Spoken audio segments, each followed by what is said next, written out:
నమస్తే స్పిరిచువల్ ప్రేక్షకులకు స్వాగతం. ఇప్పుడు మనం దత్తాత్రేయ స్వామి వారు మనకు తెలుసు. బ్రహ్మ విష్ణు మహేశ్వర స్వరూపం, గురుతత్వం, గురు రూపం, కమండలం ఇవన్నీ పెట్టుకొని జపమాల పట్టుకొని మేస్టార్ రూపంలో ఆకాశం వైకుంఠం నుంచి భూమి మీదకి వచ్చేసాడు ఆయన. శివుడు ఆయనే, విష్ణువు ఆయనే, బ్రహ్మ ఆయనే, మూడు కలిసినటువంటి రూపం ఆయనే. వేదాలు ఆయన్ని వర్ణించలేక సైలెంట్ అయిపోయినాయి. కాబట్టి అంత గొప్ప తత్వం అది. మరి ఆయన కంట్రోల్ చేసే శక్తి ఎవర్రా అంటే అనఘాదేవి. అనఘాయ నమః అంటాం. అనఘాదేవి ఈ యొక్క దత్తాత్రేయ స్వాముల వారు దంపతులు. గురుమాత ఆమె. మనకి గురువుగారు మన మాట వినాలంటే గురువుగారిని పట్టుకోవాల్సిన అవసరం లేదు. గురుమాత రికమెండేషన్ చేస్తే గురువుగారు చెప్పిన పాఠాలు చెప్తాడు. ఆ జగద్గురు అయినటువంటి ఆదిశంకరాచార్యుల వారికి కూడా చిన్నప్పుడు పాఠాలు చెప్పకపోతే కావడి అనేటటువంటి కేరళ గ్రామంలో ఆయన ఇంటి పక్కన పంతుళ్ళంతా కూడా మీకు సినిమాలు చూడండి, ఆదిశంకర్ల సినిమా అందులో చూపిస్తారు. వాళ్ళ ఆవిడ చెప్పవయా శంకరాచార్యుల వారు వచ్చారు, కుర్రోడు వచ్చాడు, చిన్నపిల్లడు అడిగితే లెక్కలు చెప్పవు, కమాన్ చెప్పా అంటది. వెంటనే వాడు బిల్డప్లు ఇచ్చేటటువంటి వాడు, ఎంత బిల్డప్లు ఇచ్చినటువంటి వాడైనా పెళ్ళం ముందు దాసోహం, వాడు వెంటనే చెప్తాడు. కాబట్టి మన గురుమాత అయినటువంటి అనఘాదేవి ఇక్కడ మనము అనగా వ్రతము అని ఉంటుంది. ఆ వ్రతాన్ని మనము చక్కగా పెళ్లి కానటువంటి వాళ్ళు కనుక పెళ్లి చేసుకున్నట్లయితే, కావాలనుకున్న వాళ్ళు ఈ అనఘా వ్రతాన్ని కనుక చేసుకున్నట్లయితే వాళ్ళకి పెళ్ళిళ్ళు అవుతాయి. అయితే ఈ అనఘాదేవి తపస్వి రూపంలో ఉన్నటువంటి ఆదిపరాశక్తి యొక్క అవతారం. బ్రహ్మచారిణి రూపంలో ఉంటుంది. నవదుర్గల్లో ఒకటైనటువంటి బ్రహ్మచారిణి రూపంలో ఉన్నటువంటిదే మనకి ఈ అనఘామాత. కాబట్టి ఎవరైతే ఈ యొక్క ఆధ్యాత్మిక ఏమండి మేము గురువు గారు కావాలండి మాకు, ఏమండి మేము గురువుగారు, మా గురువుగారు ఉన్నారండి, మా ఎవరయ్యా మీ గురువులు, ఎవడు గురువు ఎవడు శిష్యుడు అని అడుగుతాడు జగద్గురు శంకరాచార్యుల వారు. నీకు నువ్వే, నీ ఆత్మ, నీ గురువు ఆత్మే, నువ్వు ఆత్మే. ఆత్మకి డిస్టింగ్విషన్ ఉండదు. ఆయనది ఎక్కువ నీ తక్కువ ఉండదు.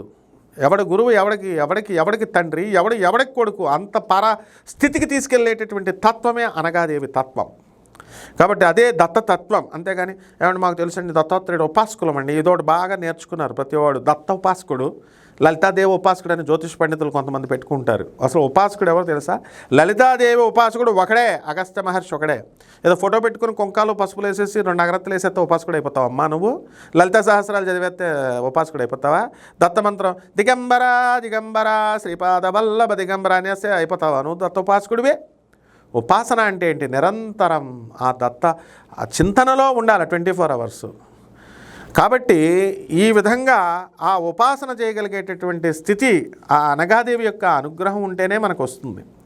దత్తాత్రేయుడు పాదాలు పట్టుకోవడం అంత ఈజీ కాదని సినిమాల్లోనూ కథల్లోనూ ఉన్న అబ్బాయి దత్తాత్రేయుడు అందరికీ దొరకడండి. ఏ దేవుడు దొరకడు, మీకు ఏ గురువు దొరకడు. మన యాటిట్యూడ్ని బట్టి, మన ప్రవర్తన బట్టే దొరుకుతాడు. మనిషే దొరకడు, నీకు దేవుడు ఎందుకు దొరుకుతాడా? కాబట్టి మన ప్రవర్తన కరెక్ట్ చేసేటటువంటిది గురుమాత ఒక్కలే. మేము రైల్వే మిక్స్డ్ హై స్కూల్ రాజమండ్రిలో చదివాం. మాకు రామానుజాచార్యులు వారని మాకు మ్యాథ్స్ ట్యూషన్కి వెళ్ళేవాడు, మా క్లాస్ టీచర్ ఆయన. అయితే మా గురుపత్ని గారు ఏం చేసేవారు, ఆయన భార్య చక్కగా కాఫీ తెచ్చి మా గురువుగారికి ఇచ్చేవారు. ఇస్తుంటే రోజుకి ఆయన ట్యూషన్లో 5 లెక్కలే చెప్తాడు. 4 లెక్కలు చెప్తే కాఫీ తాగేటప్పుడు కూడా గురుగారు ఈ స్టెప్ వస్తుందా అని అడుగుతుంటే, ఉండరా నన్ను కాఫీ తాగని ఎంజాయ్ చేయండి చెప్పండి అనేది ఆవిడ గారు. కాబట్టి ఆయన చాలా ఉత్తముడు. ఒక్క నిమిషం కూడా వేస్ట్ చేసేవాడు కాదు. ఇంటర్వెల్లో స్టాఫ్ మీటింగ్లో స్టాఫ్ రూమ్లో కూర్చొని కబుర్లు చెప్పుకోవచ్చు, కానీ బెల్ పడిపోగానే ఇంటర్వెల్ బెల్ అయిపోగానే వచ్చేసి క్లాస్ చెప్పేవాడు. దాట్ ఈస్ అలా ఉండాలి గురువు. మరి మా గురుపత్ని ఇప్పుడు ఆవిడ ఇంకా చెప్పించేది మాకు. కాబట్టి ఈ విధంగా ప్రతి శిష్యుడు వెనక, ప్రతి గురువు వెనక గురుపత్ని యొక్క ప్రభావం ఎక్కువగా ఉంటుంది. కాబట్టి ఆమె రోజు ఈయన ఎరగదీసేస్తుంది అనుకోండి గురువుగారిని. ఎరగదీసేస్తే ఏమవుద్ది, ఈయన పెళ్ళం బాత్ పట్టుకోలేక మనకేం పాఠాలు చెప్తాడు ఇక. కాబట్టి గురుపత్ని యొక్క కోఆపరేషన్ ఉన్నప్పుడే గురువు మనకు పాఠాలు చెప్పగలుగుతాడు. మనశ్శాంతితో ఉంచుతుంది గురుపత్ని. ఆయనకి టైం వండి పెడుతుంది గురువుగారికి, టైం మనశ్శాంతి ఉంటుంది. ఆవిడే అనఘాదేవి. మరి ఈ అనఘాదేవిని ఎలా పూజ చేసుకోవాలి? దత్తాత్రేయుని అనఘాదేవి వ్రతాలు చేసుకోండి, బాగానే ఉంది. మరి అలాగే చక్కగా మంత్రం ఉంది. దిగంబర దిగంబర శ్రీపాదవల్లభ దిగంబర ఓం అనఘా సమేత శ్రీ దత్తాత్రేయ స్వామినే నమః అనేటటువంటి మంత్రాన్ని 21 సార్లు మీరు ప్రతిరోజు కూడా జపించుకోండి. అలాగే చక్కగా మీకు అద్భుతాలు చూపిస్తాడు. అలాగే మీకు చక్కగా ఒక కలశాన్ని పెట్టండి, ఒక పీట మంత్ర ముగ్గు వేసేసి ఒక పీట వేసి దాని మీద అనఘాదేవి యొక్క దత్తాత్రేయ స్వామికి కలిపి ఒకే రాధాకృష్ణులకి ఎలాగైతే పెడతామో అలా ఒక కలశాన్ని పెట్టి చక్కగా అందులోనే అనఘా దత్తాత్రేయ స్వాముల వారిని ఆహ్వానించి ఆ కలశానికి పసుపు కొమ్మును ఒకటి కట్టేసి మొత్తం దారంతో ఆ కలశాన్ని అంతా కట్టేసి ఎర్రని గుడ్డతో మీరు 2 కలశాలు పెట్టక్కర్లేదమ్మా, 2 కలశాలు 3 కలశాలు సొంత కవిత్వాలు చెప్పొద్దు. గురువుగారు ఏది చెప్తున్నారో అది వినండి. మా గురువుగారులే చెప్పినటువంటి సాంప్రదాయంగా సశాస్త్రీయంగా చాగంటి కోటేశ్వరరావు గారు, గరికపాటి నరసింహారావు గారు, సామవేదం షణ్ముఖ శర్మ గారు, వద్దిపతి పద్మాకర్రావు గారు, నండూరు శ్రీనివాసరావు గారు, ఇలా ఒక పరంపర ఉంది మనకి. ఈ ప్రవచనకారులు మీకు ఉత్తేజం చేసేటటువంటి పరంపర. ఆ పరంపరలో వీళ్ళు ఏం చెప్తారు, చక్కగా కలశాన్ని పెట్టండి చేసుకోండి అమ్మా అంటారు, అంతేగాని ప్రవచనాలు చెప్తారు.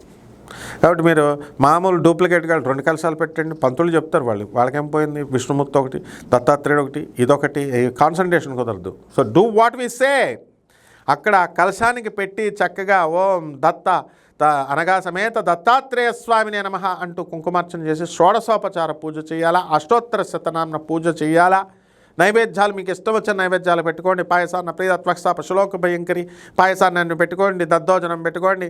తర్వాత ఈ యొక్క చక్ర పొంగలి, పులిహార, ఇవన్నీ నైవేద్యాలన్నీ కూడా పెట్టేసుకొని చక్కగా అమ్మవారికి స్వామివారికి నివేదించేసేయండి. మీరు చూసుకోండి, అద్భుతాలు జరుగుతాయి. మీకు జ్ఞాన సిద్ధి కలుగుతుంది. మీ పిల్లలకి ఎవరికైతే చదువు లేదో అటువంటి వాళ్ళంతా కూడా పండితులైపోతారు. కేవలం మాట్లాడటం రానటువంటి వాళ్ళంతా కూడా వాగ్ధాటి పెరిగిపోతుంది. ఇక మీరు కోరుకున్న కోరికలన్నీ కూడా సిద్ధి అవుతాయి. అష్టసిద్ధులే ఉన్నదే దత్తాత్రేయుడి దగ్గర. ఆ నవసిద్ధులు అష్టసిద్ధి నవనిధులు ఇవన్నీ కూడా అమ్మవారు అనగాదేవే. ఆమె స్వరూపం. అవన్నీ కూడా మహాలక్ష్మి స్వరూపం. ఆమె మహాలక్ష్మి దేవే ఆమె. కాబట్టి అవన్నీ కూడా ఆమె అనుగ్రహంతో మనందరికీ కూడా దత్తాత్రేయ స్వామి వారి పాదాల దగ్గర నుంచి మనకు వస్తాయి, ప్రసాదించబడతాయి. గురుతత్వం అర్థమవుతుంది. మనం అంతా కూడా బ్రహ్మాండంగా ఎదుగుతాం. శుభమస్తు.